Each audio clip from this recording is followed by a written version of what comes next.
Weber is special to our family too because that's what my dad and my uncle cooked on when they won or got second place in the rib contest that kind of started this whole Sweet Baby Ray's story. And I still do that recipe online all the time because it's special to me and it's a cool recipe that you can cook these amazing ribs, 26 briquettes on each side of the Weber grill, and use a rib rack to stand the ribs up and cook them in the middle. And it takes about 3 hours. You have to rotate them a couple times. But you get an amazing, authentic flavor with that charcoal and some wood chips. And it's just a very unique flavor of ribs, but it's special to me because that's what I grew up on. And it's with the Weber grill, you know. I was just going to go and cook one contest in Palm Springs, California to get the bucket list done. And I came back and I showed my coworkers the application form with the application fee, and they asked me, "What did you call your team name?" And I said, "Oh, I called it after the movie, The Bucket List." So my coworkers said, "No, that's so boring. Let's come up with a funky name for your team." And I told them, hey, I don't care. It's just a one-time only thing. So whatever you want to call my team, I'm fine. I'm just gonna go finish my bucket list. And then my coworkers from the South and Janice said that in the South, when you eat something you really like, you want to slap somebody. So they said, I'm a daddy. They say, why don't you call it Slap Yo Daddy? And I said, that is the stupidest name on earth I can think. But well, I'm never going to use it again. So just fine. So I crossed off the bucket list on that piece of paper and I wrote down Slap Yo Daddy.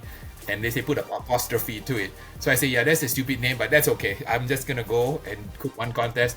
And then lo and behold, I had no idea what I was doing. My what do you call it? My Weber Smoky Mountain came from Amazon on a Wednesday. I unseasoned. I drove it with half my kitchen packed into my little minivan to a contest, and lo and behold, I won it just like that, just completely dumb luck.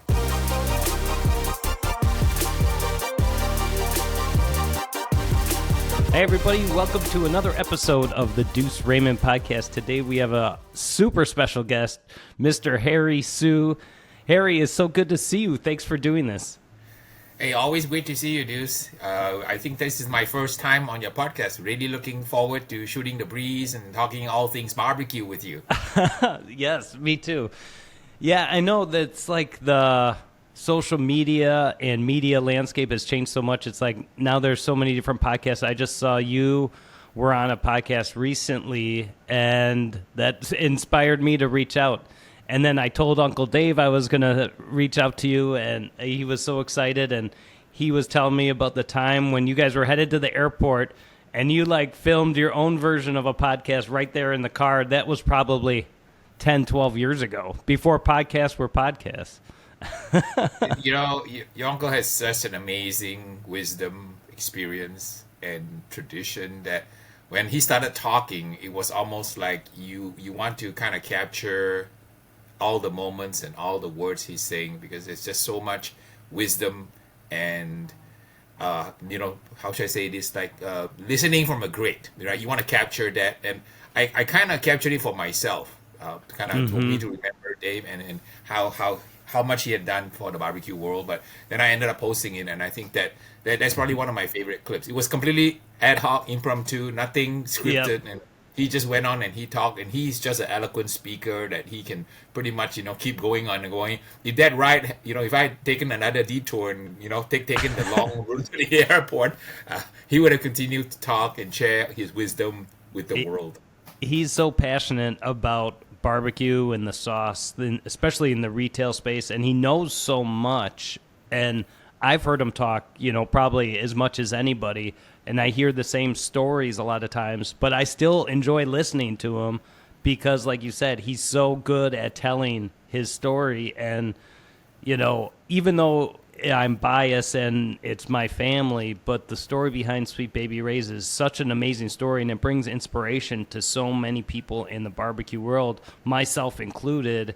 And it's great. I was just with him this week at the PMLA show, which is that private label manufacturer show. Very interesting. I was very impressed and kind of blown away on how big that show is. We're lucky that it's right here in Rosemont, but we went to check out a couple different co-packers, and it was interesting to walk around there. But Dave was in his element there because that's what he knows best, is the retail stuff. But getting started, can you, and I don't think I've ever had this conversation with you, but how did you get When and how did you get started in the barbecue world? My origin story is really simple. It's an accident. It was the movie The Bucket List with Morgan Freeman and Jack Nicholson about a dozen years ago. And one of my coworkers, who's a project manager, came to work and said, "Hey guys, I saw this great movie over the weekend about these two guys who were at the end of life and they wanted to do a bucket list." And my coworker told us we're a bunch of IT nerds. We should do something with our life before we kick the bucket. And we kind of, she handed us a sheet of paper and we kind of started jotting down a list of bucket list things. And just for kicks and giggles, she said that we should write stretch goals. So let's say, Duce, I always heard that you say you always wanted to water ski but never water skied, right? So I'll write a stretch goal. Hey, Duce, go take a water skiing class. Mm-hmm. And for me is I wrote down the normal things that everybody wants to do, go to Bora Bora and everything, go vacation. But Yeah. then they said that since I'm a nerd and I'm an introvert, I should take a stand-up comedy class and do My stand-up comedy. gosh. Because my God, that would like absolutely terrify me. And then the second stretch goal they wrote for me is they said that because I used to bring in barbecue to work and give Okay. it to my coworkers, and we have all these potlucks. They said I should cook a barbecue contest, the one you see on TV where they turn in the food on a white styrofoam box. So I actually forgot about the bucket list team meeting until a month later. I had an Outlook calendar notice they say I'm supposed to go to a status meeting. And I went to the status meeting and I was asked, "Hey, where are you on your bucket list?" I said, "Oh, you guys are serious about this Oh stuff." my gosh. So long story short, I ended up doing the comedy routine by accident also because my coworker wanted to enter the company talent contest, and she was gonna go in as Gladys Knight and the Pips, and she was gonna sing Midnight Train to Georgia, and she needed a few pips. So she said, "Would I like to be a pip?" I said, "I have two left feet. How can I be a pip?" But she said, "Don't worry. You guys can be the comedy routine." And I during the lunch hour we would practice in the conference room, and we went to the company talent show, and lo and behold, she sang beautifully, and me and the other pips we couldn't dance, so we brought the house down with laughter. So my coworker said, "Okay, that qualifies as the comedy routine." So I got off the hook a little bit, and unfortunately, one of my coworkers surreptitiously recorded that performance on the phone, and it's pretty hilarious because we are completely uncoordinated. And How long ago was that? this was about like a dozen years ago, and I finally decided, that I would put the video on my website on the about page. And it's a reminder to me and to others in the world that in life, don't take yourself too seriously. Yeah. Sometimes we are so bound up with our own ego, we are so worried about our image that really, we are living a very temporary life. You only get one lifetime. And in that lifetime, be who you are and just be crazy. And if people judge you or laugh at you, so what? That's really no harm in that. And I think that really was a cathartic moment in my life that I realized that, hey, I'm not that important. I can post that video of me looking really silly with an afro on and trying to dance with two left feet. Yeah, so I always tell people that in life you just gotta learn how to shed your ego, Yeah. and possibilities will open up, opportunities will open up, and the world and the universe will respond to all your dreams and wishes. And I'm a testimony of that because on the barbecue side, I was just gonna go and cook one contest in Palm Springs, California, to get the bucket list done. And I came back and I showed my coworkers the application form with the application fee, and they asked me, "What did you call your team name?" And I said, "Oh, I called it after the movie, The Bucket List." So my coworker said, "No, that's so boring. Let's come up with a funky name for your team." And I told them, I don't care. It's just a one-time only thing. So whatever you want to call my team, I'm fine. I'm just gonna go finish my bucket list. And then my coworkers from the South and Janice said that in the South, when you eat something you really like, you want to slap somebody. So they said, "I'm a daddy." They say, "Why don't you call it Slap Yo Daddy?" And I said, "That is the stupidest name on earth I can think of." Right? But well, I'm never going to use it again, so just fine. So I crossed off the bucket list on that piece of paper and I wrote down Slap Yo Daddy.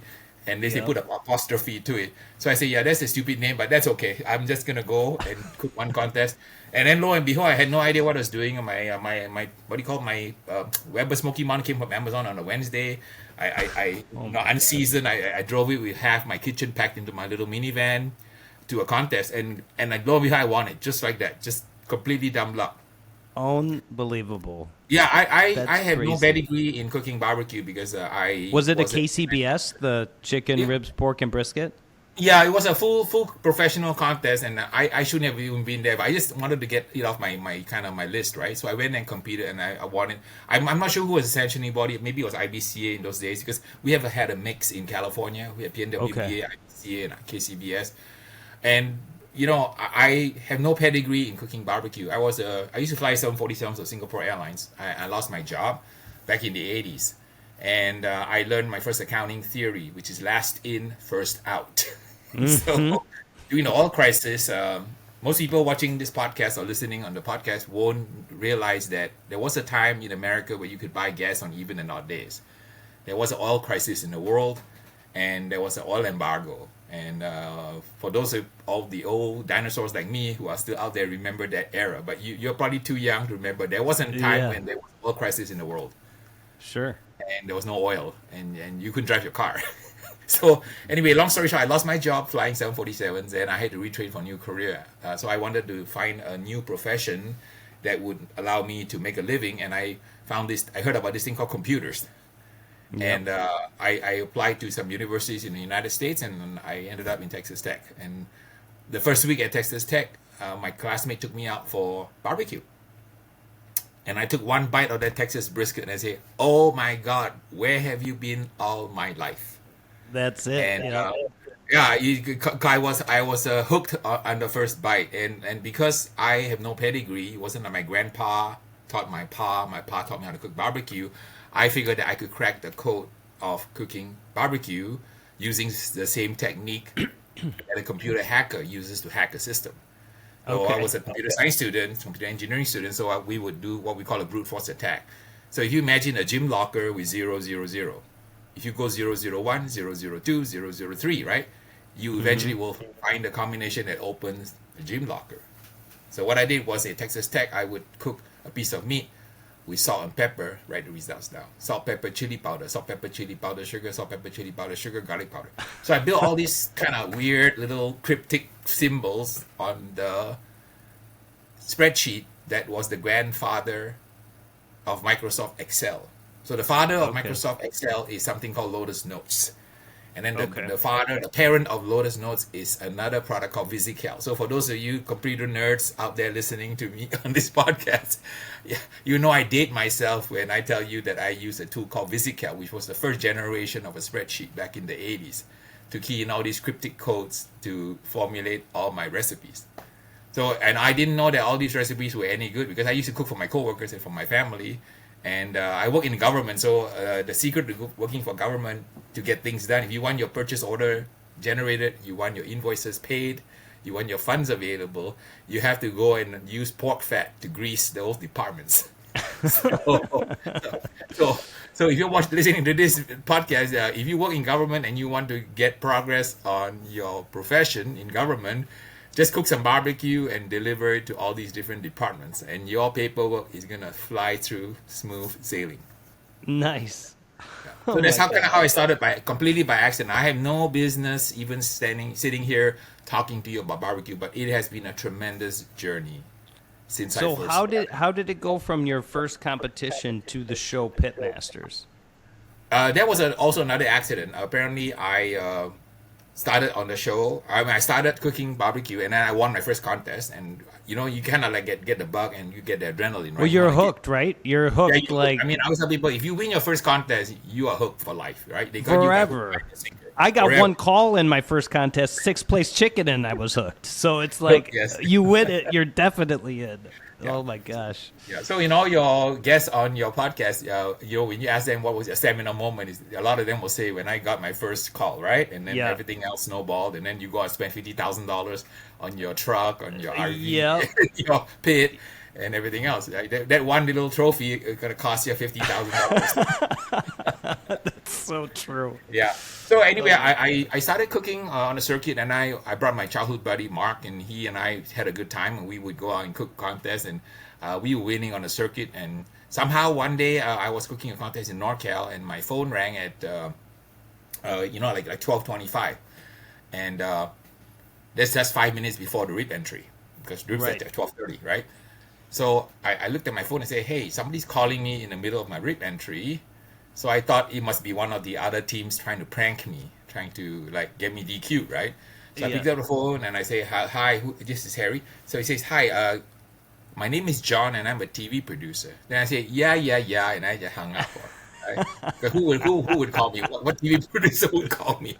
So anyway, on the drive home on Sunday, I told my partner on the long drive, 6-hour drive back from NorCal, I said, I thought I had a dream. In the middle of the rip turn-in, some guy said he was a TV producer, called me, and I checked my call log on my phone. Oh, oops, it's a 212 area code from New York. So I picked up the phone and I spoke to this gentleman named John Marcus, and he's a TV producer, Emmy Award TV producer. And then he said something along the lines of, "Yeah, I came across your name and I would like you to have you on a TV show." Then I said, "You got to be kidding me." But somehow on Monday morning, a pile of paper, this stick showed up from Discovery Channel to sign me on TV. So I went back and scolded my coworkers. "Look at what you guys did. You got me on this bucket list, and now some guy wants to put me on some kind of TV show, which I have no idea. I've never been on TV." That is And then such an unbelievable story. Yeah, I was completely terrified. And then you know what my coworkers told me, and today it still resonates with me, and I want to share with your audience. They said that, "What is the worst that can happen to you, Harry? You are a nerd. You get on TV and you make a total fool of yourself on national TV. That's the worst that can happen." And at that point, I realized, right, that I'm a nobody, and in life you need to just shed your ego and sometimes do things that are crazy, that are outside your comfort zone. Because when you're comfortable, you're not growing. So now I have a mantra when I go to bed at night now. I ask myself, was I uncomfortable during the day? If I was comfortable during the day when I went to bed, that means I wasted my day. Because I didn't grow, I didn't evolve, I didn't become a better person. So now using that incident, getting me on the show, I tell myself, every day, try to be uncomfortable, try to grow, try to evolve. Go to bed to be a better version of yourself when you woke up. So that was a seminal moment for me, that I decided, I have no idea, I've never been on TV, but I did the Gladys Knights and the Pips. I can go on TV and see what it's like to have an experience, and I say, I'll just do my gig and then come home. I did not know they would put me on a show with 3 world champions. Okay. Yeah. This is like So- you, right? Just being on a reality basketball show, and you meet Steph and you meet LeBron, and you say, whoa, wait a minute here. This is the wrong show that I need to be on. I'm not that good. Yeah. And I get on the show, and then Just so what do you call it? everybody that's listening understands, this is the first season of First Pitmasters, correct? Yeah, And the that original was one with- where they followed us around for 4 months, and they had a crew of 16 people fly across the country, follow 7 teams. With where you no were at script actual and no- competitions. That's the best season for sure, because you were at actual competitions, not doing. I don't want to take anything away from the other seasons, but I thought it was the most accurate portrayal of how barbecue competitions actually are. And that was with, who was there? Myron Mixon, Leanne Whippen. Myron, Tuffy, Leanne. Tuffy, My brain has gone afar. But there were 7 teams, and I the ones that I interact very regularly: Johnny Trigg, Myron, Leanne, Yep, Johnny. Yeah. Jamie here. I have not seen him in a while, and then the other young guy, I lost track with him. But the bottom line is that they put all the 7 kind of characters, and I assumed that I was considered like the fish out of water guy, right? The fish out of water, the guy from California who Yep. works IT and super nerdy and doesn't fit what I call the stereotypical profile, what a pitmaster looks like, with shorts and an apron. I wear a suit to work. So I guess that was kind of the dynamic that started. And when I got on the show, and Leanne Whippen, God bless her, I just master judged with her 2 days ago on stage. I have to have her Yeah, on the it was podcast. great. I'd love to And catch then up I with get on her. the show, and she has this quip. They say, "Who is he? Who is this guy? Harry, where's he's from? He's from California. What does he know how to cook? Tofu and artichokes." That's so good. So that was my first introduction to Lee, and we are like best buddies now. But that's Yeah. how we started on the show. And long story short, the show they shot 7 seasons.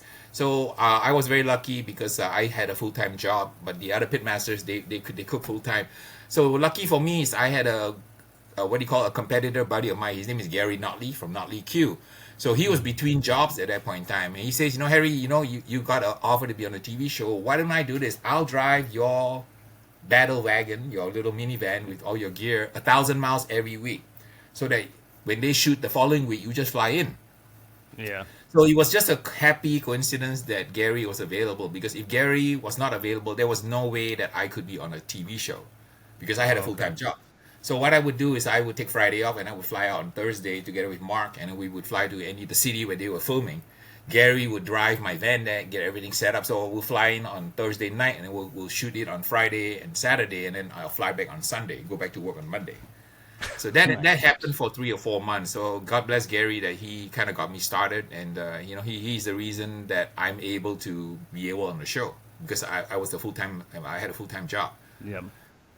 And the long story short, I mean, in the season finale, they had us cooking ribs in Dallas, Texas, at quote unquote Johnny Trigg's home, right? Which was actually a kind of like a dude ranch that they shot it at. And I look at myself and say, wow, I'm going to Texas to shoot finale. And what's the category? It's ribs. And Johnny is the 3-time world champion. And is shooting in Texas using Texas judges. So I thought, oh, okay, this is a setup. I'll just go do my bit in the finale, and then lose the contest, and then drive all the way back home from Texas, right? And I honestly, you can see the reaction on my face on camera when they announced that I had won that contest. That was like completely surreal. It was a total Cinderella story. Oh my gosh. And I got goosebumps. the That's story so was that amazing. we had to fight for the money. So, Myron won't start his pit for less than $500. So everybody put $500 in a pot. Winner take all, no second place. So that was an amazing experience. And then I think that I gave a lot of like budding pitmasters in America hope that you too can use a $300 Weber Smoky Mountain smoker and compete against the best in the world and still take home top honors. And it's not about the equipment, right? We always say it's always the pitmaster, never the pit. And I think that set a lot of people on the trajectory of achieving excellence using modest equipment. Yeah.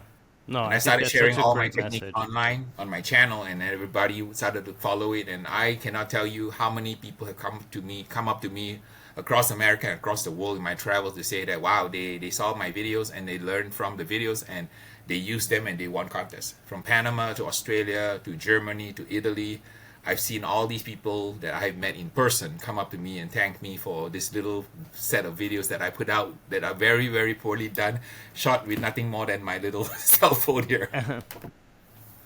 Oh, that's really cool. Let me talk about a little bit what your perspective is on kind of how barbecue was when you started versus what you're seeing today.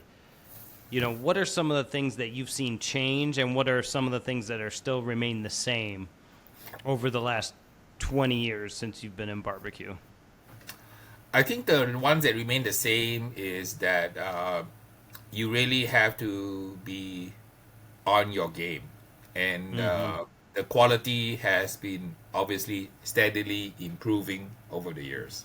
The cooking techniques have morphed from the different tribal styles. So in barbecue, for people who may be listening and maybe not be aware of barbecue, there's a few different tribes out there. We have tribe number 1, which is what we call the ultra low and slow, people who believe that barbecue is best cooked below the boiling point of water. So I call it the 210 and below, ultra low, slow people. Then you have tribe number 2, people like me. I like to cook low and slow, around say 225 to 275. Tribe number 3 is the HNF, hot and fast. They cook around 275 to say 325, 350. And then you have the ultra hot and fast, which is tribe number 4. They cook like 325 and up, like those people who cook on cans. Yeah. And there's actually 2 variations of these 4 tribes. The tribes that cook direct and they cook indirect. So you can cook direct or indirect across these four different temperature ranges. For example, right now the common winning method is everybody's cooking direct, right? Hot, ultra hot and fast direct. That's the meat right over the coals. So in the ultra low and slow, we get the what we call the pyrolysis of lignin, which causes you to have carbenols and phenols that coat your meat, resulting in barbecue. And then you also now have the hot and fast, where the fat's dripping on the fire. You get pyrolysis of animal fats, and then you get PCH coating all your meats, and it's a different flavor profile. So you got a bit of like a Burger King flavor together with a smoky flavor, and that's what's winning. So that's kind of the morphing that I've noticed the past 15, 20 years, is that we went from kind of low and slow indirect to more direct, hot and fast. And that's kind of the progression. And in terms of equipment, I think what's winning today seems to be cans. The cans are, I mean, for those who are not aware, cans are ugly drum smoker, UDSs. Yep. That seems to be the predominant tool that's winning. The low and slow is good, but the low and slow is not winning as consistently as the cans. Do you think it's just because of the more intense flavor you get off of the cans, or the more direct cooking method? The direct cooking basically causes the pyrolysis of animal fat. So when you drip animal fat on top of the coal, it sizzles, right? And then it vaporizes the animal fat, and the vaporization of the animal fat coats the meat, aka the Burger King principle. You know, the McDonald's versus the Burger King. So from the judging tent itself, the judges seem to be leaning towards that kind of Burger King type flavor on the smoked meats. It's just a matter of preference, and as a pitmaster, you should be able to adjust accordingly.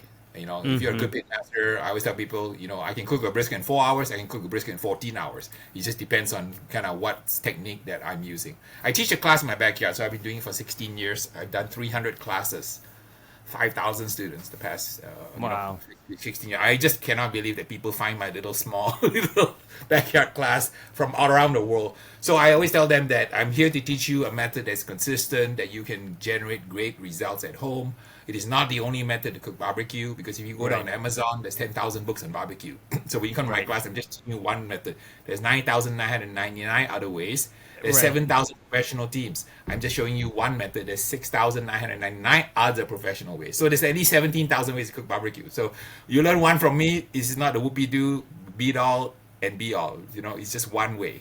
When you teach your class, are you teaching competition methods, or are you teaching anybody that wants to learn how to cook barbecue in their backyard, or is it a combination? I live in a place on the West Coast that I have 20 million people, 150 cities, 300 cities, about 15 to 20 million people. So my demographic in my driving distance is primarily backyard people. There's only 7,000 professional teams. So if you teach a professional barbecue class, you have a very limited audience. There's probably potentially 7,000 students that you can get across America. Here in California, everybody loves to barbecue. We have beautiful weather all year round. So I teach actually a hybrid class. I call it a backyard class, but I actually teach you both. I'll do competition and I'll do backyard. So for example, I'll give you the brisket, right? The first thing I'll do is I'll show them a brisket trim for the backyard, or a restaurant or catering brisket trim. Then I say, do you want me to go further? And almost all the time, the students want me to go further. And they say, show me now. Okay, I'll demonstrate you how a competition trim looks like. We make an injection from scratch. And then I tell them, you know, you don't have to inject, but if you are a competitor, you want to inject. What do you guys want to do? And almost all the time, the students want to inject, because they realize that they came to class, right? And if I teach them black belt, but they leave my class with green belt, it's still better than me starting at yellow belt, and then they leave my class with white belt. Does that make sense? So I always tell them that I teach them everything I know at the highest possible level, and I give them options on what they can eliminate. I love that thought process. That's really good. The basics are very sound. So that's why the class is so popular. I have a lot of 5-star Yelp reviews. In fact, Yelp actually called me, and they say, how did I game the Yelp system, the rating system? I say, what do you mean? He said, nobody has hundreds of reviews and there are no 4 stars, they're all 5 stars. And I say, wow, okay, these are not my reviews, these are the reviews of people who came to my school. And they enjoy the class because I give them basically 20 plus items in 6 hours. So I call it a barbecue insanity class. It's like that workout you see on TV, you know, the insanity workout. I have a barbecue insanity workout in my backyard because we cook 20 plus items from scratch. Every animal was basically sacrificed for their eating pleasure. Yeah. No, that's really cool. And if someone's interested, where can they find you, or where do they go to check out a class? My website is slapyodaddybbq.com, If you just Okay. Google Harry Soo or you Google Slap Yo Daddy, I have like 300,000 plus, And we'll make followers on sure to different link it platforms. up in the show notes for sure. Yeah, But you can that's find me on awesome. @Slap Your Daddy or @Harry Soo, and if you just Google my name, it's probably gonna be the first 10 pages. It I've been shows up online because for I just did 16 it. years, Yeah. so So are you still competing to this day, or mainly focused on classes? And what else are you focused on right now besides the barbecue class? Competing, spending times with friends and family, or what else are you up to? I competed for many years and I've won many awards. I have like 500 awards in the garage, Oh and my I gosh. actually recently gave away all my awards. I gave it to the Marines because Really? I'm really involved in the kind of the veteran care. People don't realize, right? But every single day of the year, each day about 22 veterans kill themselves. It's very, That's very, crazy. very, very sad and very tragic. So 8 to 10,000 veterans kill themselves every year. So I realized that my trophies are not useful to me. They're just sitting there. So I donated it to my friends who are the Marines. I have students who are veterans. Like last Saturday, I had class. I invited some veterans to come for Veterans Week because I think that I want to bring more attention to the fact that we should all help these people who sacrifice for our country. And I realized that in the past, I was happy winning contests, getting trophies, getting prize money. But I reached a point in my life where I feel that I'm happy when you are happy, Deuce, but I'm happiest when I'm part of your journey. So I've made it my commitment the past few years is to kind of back off from competing, but helping other people go on stage, helping other people become successful through my direct involvement cooking on their teams, mentoring them over the phone, or just helping them with ideas with my seasonings and my rubs and sauces and everything to help people achieve that level of excellence because I am happiest when I'm now part of your happiness. And I've kind of morphed into Harry 2.0.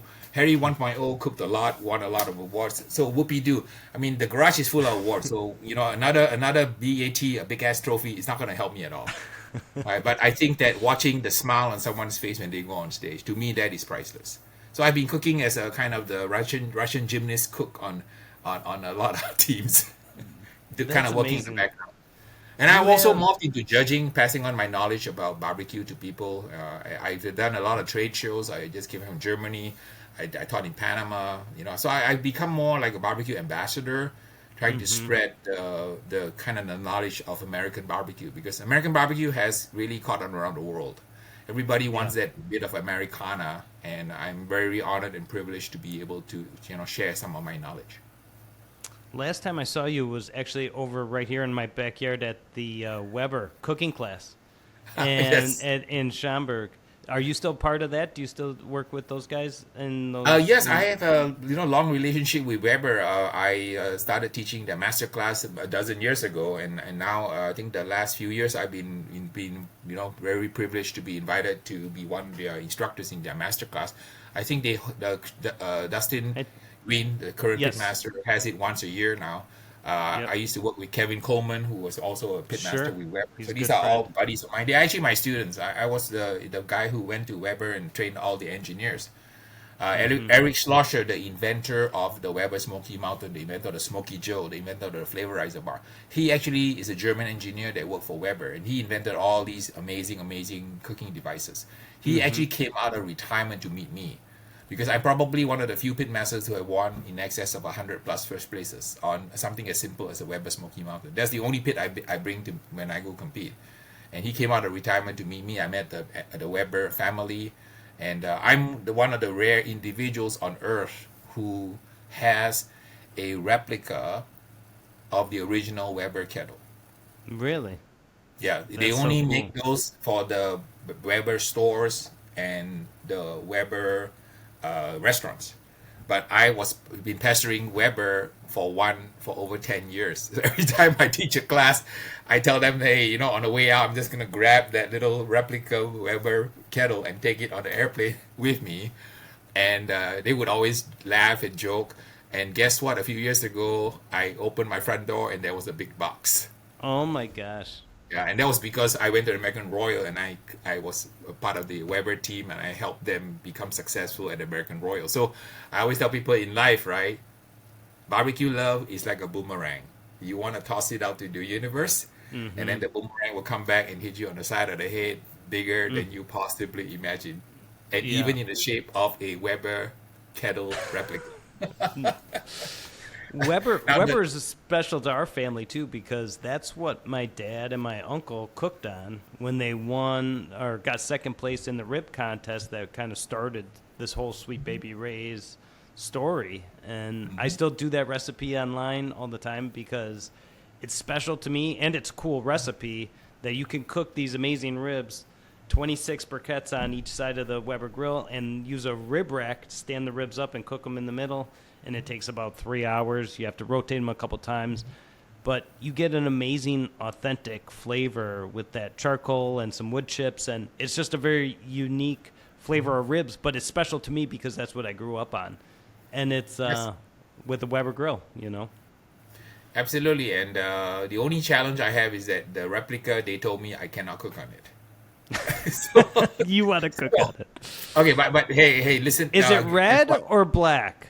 it has a the red metal frame, and then it's got a black thing. It's a completely enameled cook serviceable device, but they said that because it's a replica, it doesn't have a rubber handle. I'm not supposed to cook on it, right? Oh, But okay.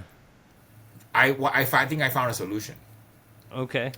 What if I took my Smoky Joe and I put it on top of the Weber kettle and I cooked the Smoky Joe? Then I would say technically I'm not cooking on it because one of my friends, Chris Ellingham from the Virtual Weber Bullet, a good friend of mine, he runs a website that kind of is a little Weber, kind of a nerdy Weber website. He sent me a PDF of the 1956 Weber cookbook that has a dozen wonderful recipes that were included in the original Weber kettle when it was sold. And some of those recipes in there were fantastic. Like they have lamb fillet, lollipops. They have things like the Rockefeller oysters. So what I thought would be a fascinating episode is I'll cook on the Weber kettle replica. I'll put a Smoky Joe on top, and I'll cook all those 14 or 15 different recipes from that cookbook, and then publish it as a homage to Weber that I'm cooking the original Weber kettle recipes Right. on replica, the smoke. on a Smoky Joe on the replica because I'm not supposed to cook on it. It's very video worthy for sure. I now that I'm talking to you about it, I should do that over the next couple of weeks because I'm between gigs right now, so this is kind of my quiet season. I just finished Indianapolis, and I went 2 classes in December, but the rest of December is wide open, and then we have the Turkey Day next week. So after the Turkey Day, Yeah. I might just do that. I hope I don't get in trouble. So while we're on Turkey Day topic, how does Harry Soo cook his turkey? I like to do it the simple way: dry brine and spatchcock. Yep. And I find that it does.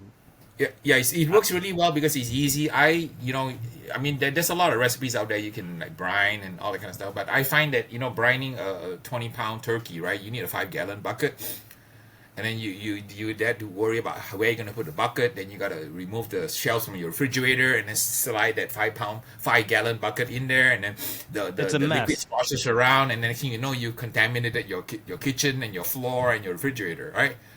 So I find that the way that get a good result is to do a spatchcock turkey, apply your product, your rub on it, and then let it sit in the refrigerator overnight to crisp up the skin a little bit.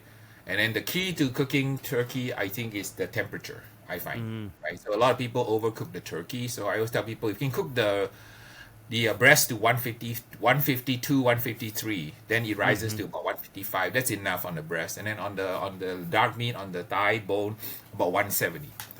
And what you can do is you can put a tent around the breast, and then point the breast away from the fire so that the tail and the leg part is closer to the fire if you're cooking it. In my class on Saturday, we just cooked the turkey just for kicks and giggles for my students. So I cooked the spatchcock turkey as a bonus item. I also did a turkey fatty. So it's amazing. You can do a nice turkey fatty. If you don't want to cook a whole turkey, you just get some turkey sausage, season it, and then mix some stuffing. And then you kind of make a little turtle mound with the sausage, and then you stuff it with your turkey, your normal turkey stuffing. And then you do a turkey bacon weave. So you buy the turkey bacon from Walmart. Okay. You make a little weave. So you go to my website. I posted a picture on my Facebook and Instagram, so you can see how I did Nice. it. So you just put that turkey bacon weave on top, and then get a can of the cranberry, and then make a like a cranberry barbecue sauce on it, and just smoke it, and then get the bacon crispy, and just serve it with the cranberry barbecue sauce poured on top, and everybody goes gaga over it. And it's super easy. Yeah. For less than $15. You can create yourself a centerpiece turkey appetizer. Beautiful. Yeah, I'm definitely a fan of the spatchcock. I think it makes a lot of sense. Less cooking time, moist breast. You can finish the legs. I did something similar where I took off the breast, butterflied them, put the stuffing in, wrapped it in bacon, and then cooked the legs totally separate. So they had a breast wrapped in bacon, and then the legs and thighs cooked separately. Because, like you said, you want to bring those legs and thighs up to at least 170. I said, yeah, I think you can go to, even 180, and they're still they have so much more fat than a breast. They'll still stay juicy, but at 165, they're a little tough. Yes, Legs. yeah. Well, I think you're like me. We like the what do you call the turkey leg quarters a little bit higher, and separating it also works.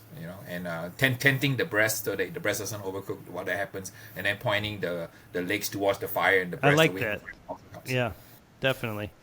Well, one thing I was going to talk about is like if anybody has watched any of Harry's videos on brisket or anything, or been with him at a class, you definitely notice that you are passionate about educating people about barbecue. The way you explain stuff is so thorough and methodical, and I think it's your brain, your like analytical thinking brain. Not everybody thinks like that, but you're able to like portray that to people that makes sense, especially when you're talking about food. So can you just talk about that? Is that just something that comes natural to you, or how did you get started on the educational path of barbecue?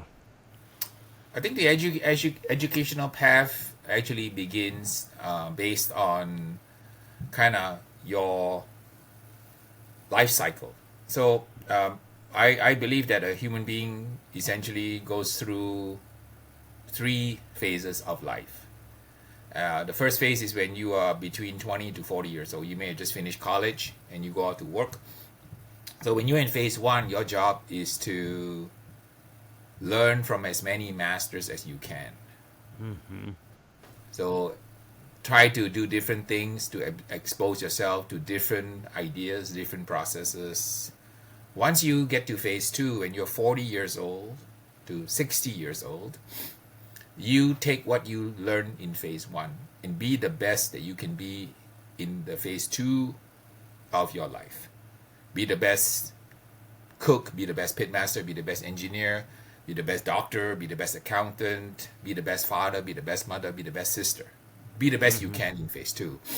When you hit phase 3, like I am after age 60, till you sunset from Earth, your purpose in life is actually to give it all away. Give it all away. What you learned and developed in phase 1 and phase 2, you have to give it away, because whatever you have, you can't take it with you. Right? You never see a U-Haul behind the hearse. Can't take it with you. Right? So you came to the world with nothing, completely naked. Right? And you collected all these things around you, and you think that you are represented by the things you own, by the trophies you won, by the money you have in the bank, the number of businesses you have, the number of trademarks you own. You are none of those things at all, because at the end of the day, you leave all that behind.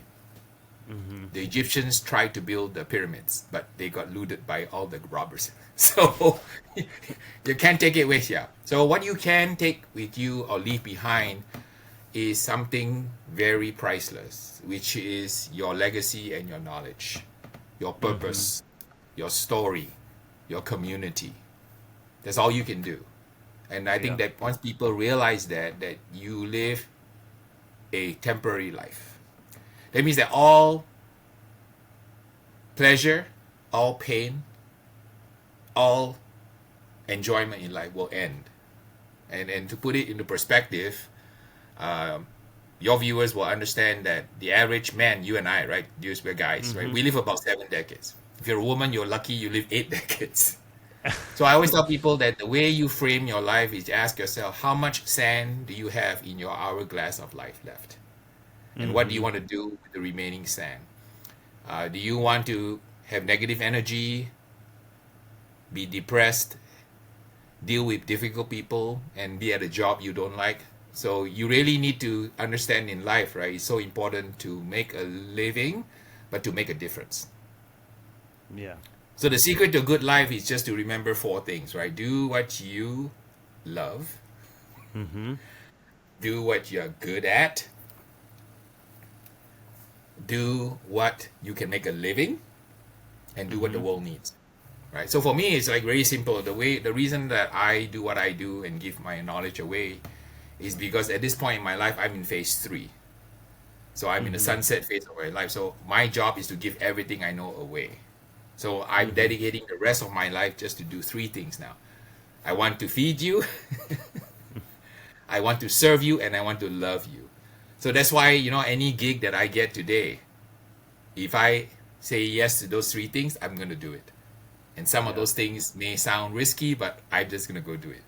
When this lady in Singapore wanted me to fly there to teach her one-on-one, have you seen the movie Crazy Rich Asians?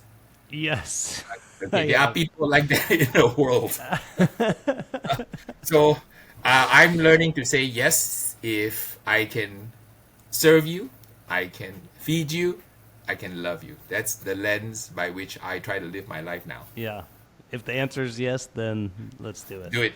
Yeah. I even did a class in Mexico in the city of Culiacan. So as you know, Culiacan has a notoriety for certain kinds of activities, and I was there teaching a class, and I asked myself, okay, if I don't make it back, I had a good life. Jeez. Well, Harry, this has been such a great conversation. Let's talk a little bit about how would you position, what advice would you give to people that are just getting started? They want to do competitions, but they really don't have any experience. Where would you point them? I think that the first low-cost thing that you can do is to educate yourself. Yeah. And the easy way to educate yourself is we have this beautiful thing called the phone. Yeah. Right? So if you've seen the movie The Matrix, right? Sure. And Keanu wants to fly the helicopter. Am I correct? So he says, download me the helicopter program. And later on he says, I know Kung Fu. So this is your little download device. And if you are a beginner cooking, learning how to cook barbecue, use this little download device to download the necessary knowledge. Now, having said that, I have to say that there are a lot of people who post online. Yeah. And not everything you watch and hear is real. Remember, right? Information is vast today because of this thing. However, truth is scarce. Yeah. Your first job, right, as a beginner cook or pitmaster is to get the information and figure out what's the truth. Because information is out there. And there are many people on social media who claim that they know how to cook barbecue. And they have millions of followers. But if you examine what they do, I'm not sure that that's the best way. Okay? Sure. No names mentioned. I think that the reason I get a lot of views on my website, people know that I'm legit. I have a track record, right? That when I tell you that this is what I do in competition, it's not because I say it's good. It's because I gave you the 24 strangers, right, behind the tent. And among all the numbers they put down, they decided that that particular combination was the best that day. Right. So it's done in the double blind setting, which is, in my opinion, more objective and more fair than somebody saying that, hey, I know how to cook, follow my recipe, it's going to be good. So I think the first thing is to educate yourself. The second thing I recommend them to do always is, if you can, go learn to become a judge. go to the judging tent and eat some food, talk to the other judges. The third thing I recommend they do is go to a contest and introduce yourself to the teams. And we are very friendly people. So Sure. go up to the team and say, "Hi, my name is John, and I'm new to barbecue. I just came to this event to learn. Can you tell me a little bit about what cooking is like and learn from the teams?" And then Yeah. the next thing you want to do is you want to practice at home, to practice your recipes. And if you can, also enter like a backyard contest. Yeah. And that's kind of how you can get the baby step That's a into beautiful recipe to get started for sure. The only like thing I Harry's would 5-step recipes. Just Yeah, five, yeah, just 5 steps. Yep. I think that there's so many teams. If you take a quality class of someone like yourself or someone that's established within barbecue, you can move light years ahead of just trying to figure it out by yourself. Yes, like you said, there's a lot of information online, but it's one thing when you're hands-on with a person that actually knows how to do it and actually has a track record of winning. So those are all very good advices. Last thing on my list is what's next for Harry? What else is in the hopper for you? Oh, what's in the Besides, hopper? I actually I've morphed into Harry 2.0 now. I have found something very interesting. All those social media posts I have, right? People are actually inviting me now to become a kind of like a motivational speaker, like Anthony Robbins. So it's kind of weird, right? Because it kind of started by mistake. I was teaching a barbecue class, and some of the people who attended the class said that, "Can you come to my company and talk to my company people?" I say, "About what? About food?" They say, "Yeah, about food, but we like the life wisdom part of your presentation." And I thought, "Oh wow, okay, I can do some of that." And I've been actually doing some of that. I partner with my buddy Nick, who's a TED talker, and he and I have gone around the country the past year and doing all these different engagements, speaking to different organizations to use barbecue as a means of teaching leadership, teaching innovation, teaching sustainability. So it's kind of cool that I just came out of Cincinnati. We taught the police department, the fire department, the parks and recreation department, and we went out to Dallas, to Texas area, and then we did a class, and then next year we got classes in North Carolina. So I think that what I'm doing is I'm kind of morphing into using barbecue as a vehicle to reach out to humanity, that there is a positive message, yeah, and there is wisdom in cooking. That wisdom in cooking translates to wisdom in work, and that translates to wisdom in how you live your life. Because I think it's all intertwined. Life absolutely. wisdom, work wisdom, and barbecue wisdom. There's so much parallel with that. Because one of the things I teach in barbecue is that things will go wrong when you cook barbecue. For sure. And I'm teaching you never a monkey see, monkey do class. In my class, it's not like you follow Harry and do it Harry's way, you're going to be successful. No. I explain to you the framework. I explain to you why things happen. I give you the science. I give you the art of how to be successful. For example, like one of the things I teach in my class is that the concept I use in my professional life and my personal life. When I used to fly airplanes for a living, we were always trained that if something goes wrong in the cockpit, don't panic. Assess the situation first, then react. So if you have an engine light, warning light that says your engine is on fire, resist the temptation to shut down the engine. Have the flight attendant look out the window and to confirm that the left engine is on fire before you shut down the left engine. Because if there's a wrong signal and you shut down the wrong engine, you will crash the plane. So I use that analogy in life because when you cook barbecue, things will go wrong. The fire goes out, your the generator goes out, your pellet feeder dies, you have a grease fire or something, your neighbor, plays loud music, whatever it is, right? Resist the temptation to react. Assess first. And then you react, and then you adapt and you overcome. Right. That metaphor for barbecue also applies to you in your life. In life, you will face many challenges: death, divorce, betrayal, cancer, dementia, Alzheimer's, right? Diabetes. So when you have the same challenge in your life, resist the temptation to react. Assess first. So you assess, you react, and you adapt and you overcome. So that kind of mantra also applies to your professional life. Things don't always go right at your business, as you and I can probably attest, since we are in the rub and sauce business. Things that can go wrong will go wrong. If you're at a restaurant, you know exactly what I'm talking about, right? Right. Yeah. So the key is, a lot of times people fail to assess. They react immediately, and it's the reaction that causes the disaster because it's Right. based on false information. That's why I always say to you, this is a very dangerous device. It's also a very powerful device. You lock your house when you leave your house. You lock your car when you park your car, but you don't lock this device, because at 24/7, this device is streaming information into your brain, but not necessarily truth.